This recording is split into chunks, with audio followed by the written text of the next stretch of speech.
साम्राज्य न्यूज, सामान्यांचा असामान्य आवाज। गेल्या काही दिवसापासून महापालिकेत लोकप्रतिनिधी आणि प्रशासनाचा संघर्ष सुरू आहे। मध्यंतरी उपमहापौरांनी अधिकाऱ्यांवर तोंडसूक घेतल्यानंतर त्यांच्याविरुद्ध गुन्हा दाखल झाला होता। याचवेळी अन्य एका नगरसेविकेच्या पतीने विकास काम होत नसल्याने कार्यालयात घुसून गोंधळ घातला होता।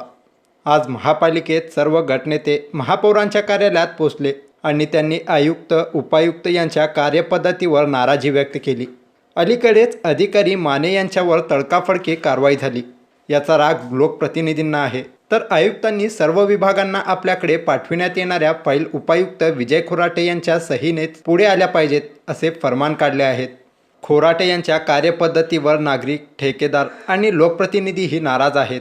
या सर्वांची भडास आज चर्चेवेळी चढ्या आवाजात काही लोकप्रतिनिधींनी मांडली। याच विषयावर पुन्हा बैठक घेण्याचे ठरले असून वरिष्ठ अधिकाऱ्यांना शासनाकडे परत पाठवण्याचा ठराव आणता येईल का, यावर सायंकाळी पुन्हा होणाऱ्या बैठकीत चर्चा होणार आहे।